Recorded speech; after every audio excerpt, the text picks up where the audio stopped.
Yo, what's up? It's me, Oliver Scott, on the new account. Thank you to my 7 subscribers. It's good to have you here. Oh, I left you all comments, except for friends. Thank you for subscribing to this channel. That's good to have you here. The rest of you I left pretty generic comments on your profiles. Hope they weren't too generic. I tried my best to be as personal as I could. So, this will be the last time I ever put wet look style gel in my hair. From now on, it's Brill Cream Wax, and not this shit ever again. Now, if I fuss over that, I'll be here all day. So, let's just get to the film. Very kindly recommended to me by Main Talk. Thank you so much, because I enjoyed this thoroughly. Okay, The Mosquito Coast, starring Harrison Ford, Helen Mirren, and River Phoenix. And I'm going to be on IMDb just for the purpose, because I didn't memorize the names terribly well. No, the actors nor the characters. So let's just talk about this. The film gets its name because a father decides to take his family to the Mosquito Island. This is a primitive place because he really resents technology, right? He resents a lot of things. In the opening scene, he resents the Japanese. It turns out he resents his own country. That's revealed as we go along. So yeah, he just resents technology as well. Really, he hates that. He hates the way the world is and the way his culture is. So they're going to go to a primitive island and they're just going to live off, they're going to learn the tricks of the trade. As he says, when they get to the island, this is what the family values are about. Forget school lessons and what they're teaching in schools. This is the important stuff which will save you in a nuclear war. He's hung up about his country, America, getting knocked out in a nuclear war as well. Now, the IMDb review is I just read the first one there, made in '99, and it says, I don't think his character is believable because we never find out the source of this attitude he has. So what? We don't need to. The fact that I don't know the exact source of how I am at this very moment or how this water in my cup is does not make it any less believable. The fact that Harrison Ford played this character so convincingly makes it believable enough. It is not necessary that we know the source. Yes, we never find out exactly why his character is this way, but he's a very, very, very believable character. I know workaholics like this, and stubborn people like this. He has a very big ego, he's ruthlessly determined, and he's very, very hard on his family.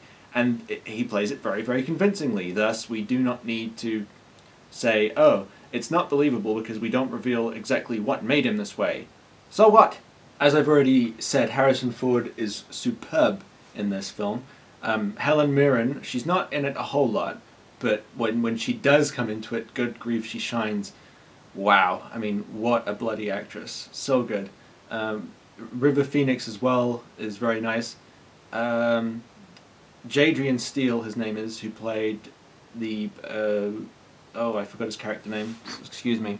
Jerry was also... I mean, I don't think he's the best actor, but it was just a very well-handled film so that his charm and everything shone through. I suppose his vulnerabilities as an actor were hidden very nicely, so I loved all the characters, basically. Also, watch out for a young Martha Plimpton.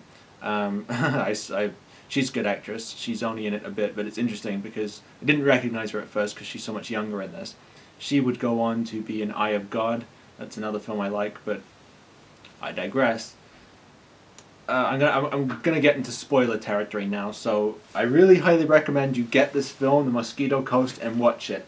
And if you haven't watched it, don't listen to spoilers. Major spoilers, which I'm about to give. Okay? Okay, you got that? Okay, you're gonna go through with this then. You're not gonna take my advice.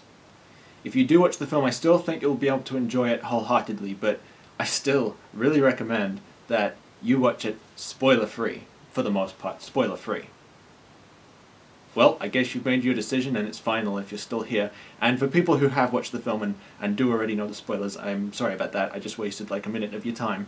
So this character of the father, one particular scene I loved was when he just absolutely let his younger kid have it.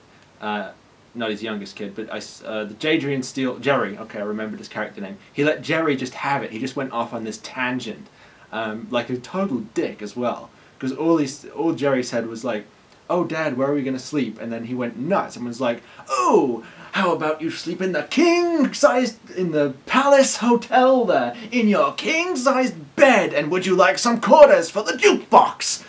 And I mean, forget the comical aspect which is really going to come through in my remembrance of it. But this was seriously good stuff, and we did get to see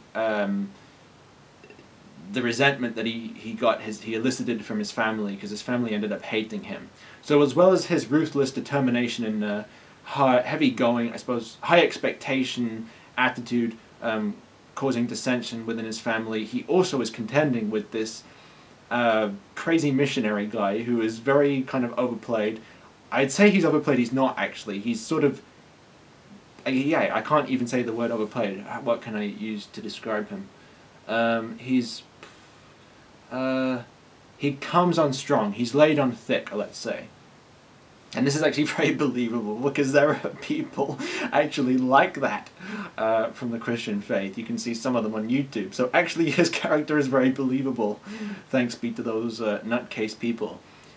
So Harrison Ford's character must be dealing with this as well. The tribes people he has on his island are swayed. Unfortunately, eventually, there's one funny scene, and it's a good scene too, where they have a verbal exchange and Harrison Ford wins it. So the people stay. But then when Harrison Ford is delivering ice to the Indians, to get an idea of how this is insatiable appetite territory here, very common in humans, I know it. But in Harrison Ford's character's case, what is his character name? Sorry, this is really sloppy. Okay, in Allie's, with Allie's insatiable appetite, he invents an ice machine,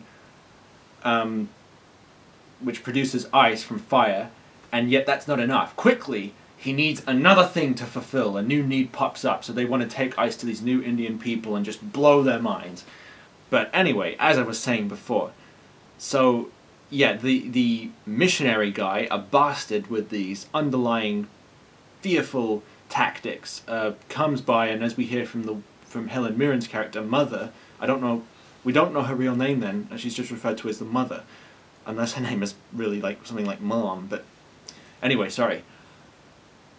She informs the husband that while they were gone, the missionary snuck in, and without him there, he scared all the people that were working in the community to come to his church by telling them about hellfire, as she said. So, what a bastard, what a really disgusting character. But before we can get revenge on him, because that happens, we have to deal with these, I think they were Mexicans or Colombian, maybe pirates, sorry, I'm not very good at telling. So these thugs come by and they insist that they're going to stay. And so he makes them some quarters. It's hinted that they might do something to Helen Mirren's character when they sort of gaze at her in a really creepy way. But fear not, nothing actually happens. Not much is made of this. It's quickly dealt with. Allie locks them up. He gets them into the ice machine, and then he gets his son, the River Phoenix character, to actually lock up the ice machine, and he has to do this quietly. This is a good scene because it was kind of tense, and kudos for not taking the action approach. You know, you could have had a nod to his Indiana Jones character and have him waste them, you know, 3-on-1 in an action type scene. But no, they play this realistically. It's about going through a tactful way to get rid of these guys, and there's so much. I mean, it's hard to say all that was good about it. But what I can manage in my time restraint to say is that the son character was kind of hesitant about doing this, and clearly had second thoughts when he'd closed the lid, and the father character, in a really another good scene, was like, "Oh, don't pity them. We gave them every opportunity to leave." And I can't convey it. So just see the film to see what I'm talking about, and I think you'll agree with me that it was good. So then, how much time do I have here? So then he does take revenge on the church people, on that missionary bastard guy. He burns down the church, and then the missionary guy shoots him with a shotgun. And then in a very nice scene, and I've just jumped like a load of it, which is also great stuff, but due to time restraints I have to press on. Harrison Ford's character is killed, and in a very nice ending, tragic ending, Helen Mirren sort of deceives him. I think she's deceiving him when she says, "We're still going upriver, darling." And oh man, the look on Helen Mirren when she delivered this line was just brilliant. Brilliant stuff.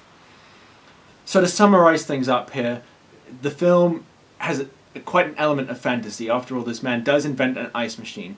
But if you can suspend your disbelief, which I suspended mine, you will be rewarded with characters which you will probably, most certainly, in some way, be able to relate with. Because I certainly did, and goodness, it was just some very memorable moments, and overall, a very nice, memorable film.